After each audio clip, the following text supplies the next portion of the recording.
Hi, I'm Alexa, we're getting it up there. I'm Alexa Cole, I'm the Senior Enforcement Attorney for NOAA's Office of General Counsel for the Pacific Islands region.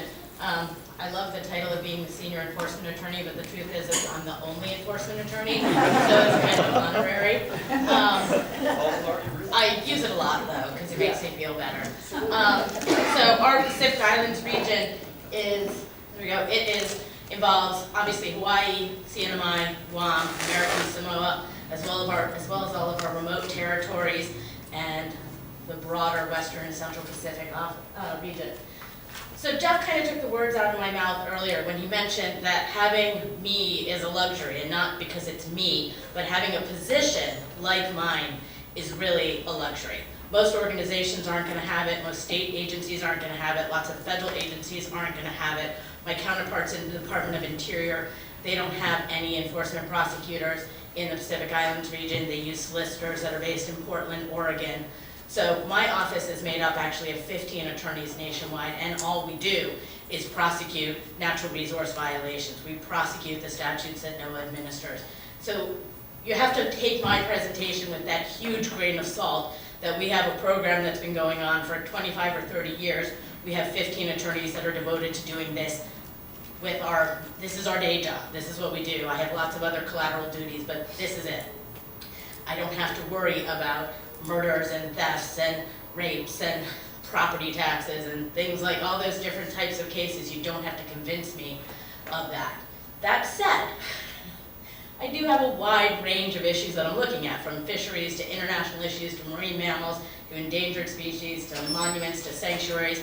And so even getting one person focused on just this, there are a lot of competing interests, and the program offices do sometimes have to kind of bid for my attention, which I sometimes use to my advantage to sometimes get a ride out to go out and see the humpback whales during whale season, or get to go chasing dolphins along the Waianae coast, so that we're in a car on the shore watching the dolphins in the ocean. We're not actually on the water. Anyway, so it does help me get out and do some cool things occasionally with my clients. NOAA has 35 plus statutes that we administer. Some statutes, such as the Sponge Act, we have never used. Some statutes, like the Magnuson Act, is basically our bread and butter. But these are our main statutes: the Magnuson Fisheries Act, the Endangered Species Act, Marine Mammal Protection Act, Lacey's Act, and Sanctuaries Act. So just the basics, and I'm going to try to go through some of this quickly because let me make this shorter because it's in my eyeline. Try to go through this quickly so we don't have to spend too much time, but I will note that for anyone thinking about trying to develop civil enforcement processes, anyone looking to try to enhance your attorney's abilities to do these cases, a lot of what we have templates of, we have standard charging documents, we'll talk about penalty schedules, we'll talk about permit sanctions, and if anybody is interested in that kind of stuff, you should feel free to contact me to get copies of template documents, copies of penalty schedules, things like that. We're happy to make that available, but I wanted to give you just a sense of the types of cases and the types of work and how we charge these cases quickly. Unlike the state, most of what we do is civil. We are not doing criminal prosecution most of the time. Our major statutes are primarily civil. Our Magnuson Act, which is our primary statute that we do most of our enforcement under, the only things that are criminal under it is messing with law enforcement or messing with the fisheries observer. Everything else is civil. No fishing violations are criminal.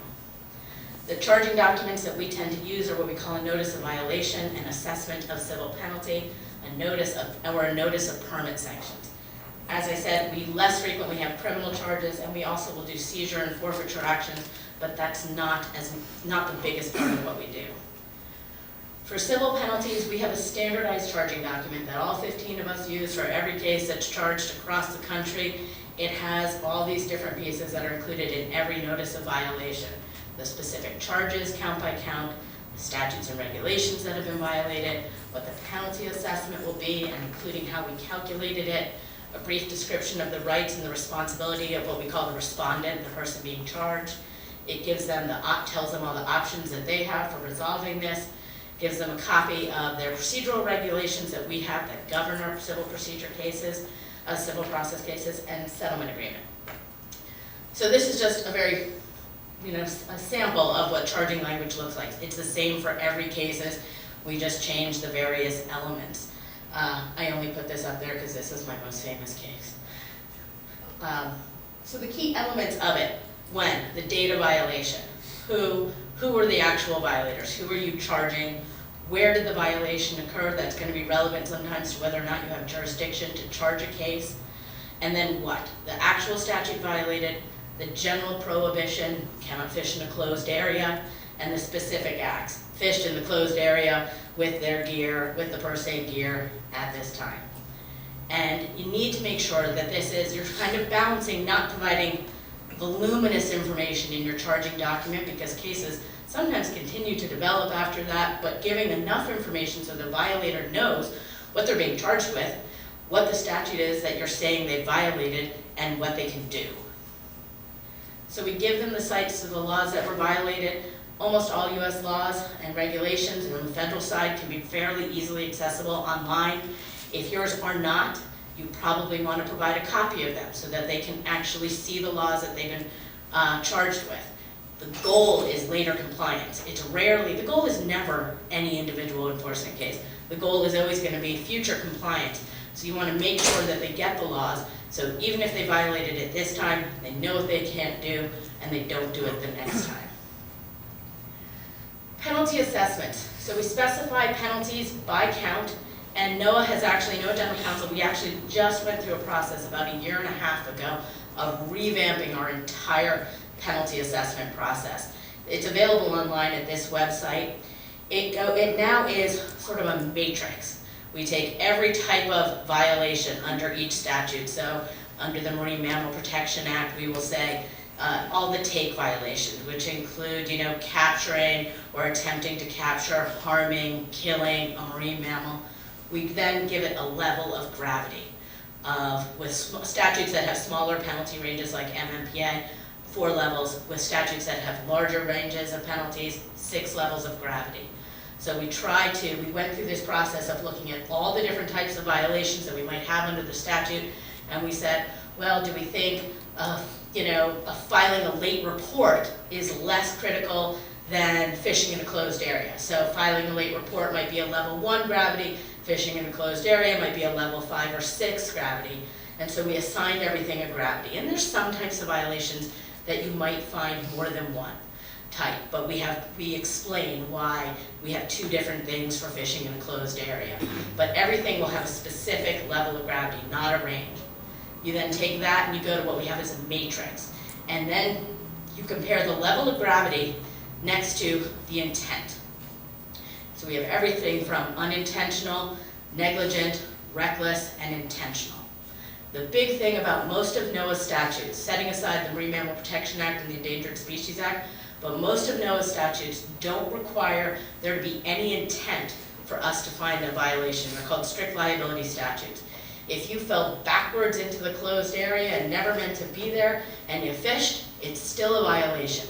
But what it might go to is your intent. It might go to how high a penalty I'm going to assess you for that violation.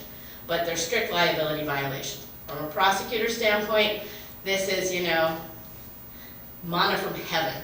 Because I don't have to prove that you wanted to do this or you intended to do it. I don't care in terms of making the case. I care in terms of how much I'm going to charge you. I care in terms of the equities. But being able to just prove that a violation occurred, not my deal.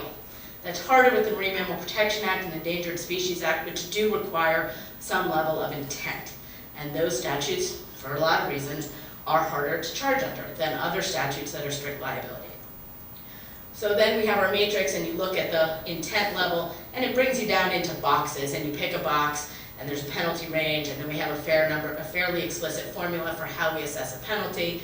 We have mitigating and aggravating factors if you have prior violations, your level of cooperation that go into that penalty. Once we have a base penalty, we add on to that the economic benefit of the violation or the value of the proceeds of the violation. So if you caught 200 metric tons of fish and that 200 metric tons of fish was sold for $50,000, your base penalty of $15,000 gets added to that $50,000 and your penalty is $65,000, if I did my math right, and that would be your total penalty. because the goal is to make sure that we capture any economic benefit of a violation and ensure that there's no benefiting and it's more than the cost of doing business of doing that. Some statutes, like the Marine Mammal Protection Act, that has a statutory max of $11,000 per violation, we often can't capture it. For most cases of harassment or things like that, there isn't often an economic benefit. I have a lot of cases right now involving large-scale purse seine vessels, and it's hard to sort of capture that economic benefit, but you're stuck with the statutory max for each statute. We do consider inability to pay. A couple of our statutes require us to do it in advance of charging if we know. Most of the times we don't, so we have to deal with it after we've charged the cases. We have financial documentation forms, which we're also happy to share with you if you want them, that we provide to a respondent that has claimed an inability to pay. The burden is on them to provide accurate, complete, and verifiable information. Then I get that information. If I feel confident that I can understand it, I'll go through it all and analyze it. Sometimes we get a forensic analyst in to come and look at all the financials if we need to. Talk about their responsibilities. Basically, we say they have to respond or it becomes final. You have to give them a final date after which, if they don't do anything, something happens. And then we have 5 basic options. They can accept the proposed settlement, which is really just accept the notice as charged. I say it's $50,000. Do you want to give me $50,000? Or sometimes we offer them a compromise offer. They can come in and try to settle and negotiate it with me. They can claim an inability to pay. They can request a hearing in front of an administrative law judge, or they can just pay the full amount as it began. We have procedural regulations, and I don't want to talk about these in time, but as you develop an enforcement program, you'll want to have all sorts of procedures that will let you govern how your process will work. You can develop these over time. These can be ever-changing. We publish them so they're on the website and you can get them there, but they go out for notice and comment rulemaking so that the public has notice of them and is able to make comments and interact if they want. Settlement agreements, I'm going to keep moving forward. We also have permit sanctions, which are just a non-monetary way. Permit sanctions are often good if you have if you have a system of permits and you have people who don't have, your civil penalties aren't going to work, they haven't paid them in the past. Permit sanctions are a timeout. You can't do what we've let you do before. Permits are not a right, they're a privilege, and we can take them away from you, whether it's for one day or permanently, and they are very effective. We also have the authority under some of our statutes to use a permit sanction if they haven't paid a civil penalty that's gone final. That is very effective. You owe me $50,000 of a civil penalty, and you're not paying it, and you have a permit from me, I take that permit and tie you to the dock until you pay me my money. Basically, that money gets paid very quickly, unless they have an inability to pay, and then they come back. How do you win? Well, it's nice to win. We get to win a lot. The deck is stacked, let's be honest, because we get hundreds of thousands of complaints that come in. All right, I'm exaggerating. We get thousands of complaints that come in. They get winnowed down to the ones that the Office of Law Enforcement decides to investigate. They get winnowed down to the ones where they think there's something that's worth investigating. They get winnowed down further until they've actually investigated it and believe that there's a violation and met all the things. They get winnowed down between what they've decided to issue a written warning for or summary settlement for, and it's actually landed on my desk. So you take thousands of violations and then you get tens of cases that land on my desk, and if I, was no good at my job, I'd lose them all, but if you're any good at your job, you kind of have to win a large percentage of them because you've had the deck stacked the whole way. But the truth of the matter is it started long before we even got there. Because before you can make a successful case, before I can prosecute and win anything, I have to have good regulations, I have to have people trained, I have to have community engagement, you have to have trust, and you have to have good relationships. Regulations, we've already heard some talks about it. There's lots of constraints about them. There's lots of questions about what is it you want to do, whether you have legal constraints or physical constraints to what it is you need to regulate, if it's a remote area, whether it's a close shore area, whether you have other statutes that prevent you from doing what it is you need to do. Crafting an effective regulation and crafting an enforceable regulation is not an easy needle to thread. And you raised that point a little bit about how do you balance those needs. Because to me, I think there's 4 key aspects. Can the public comply with them? Can we enforce them? can I charge them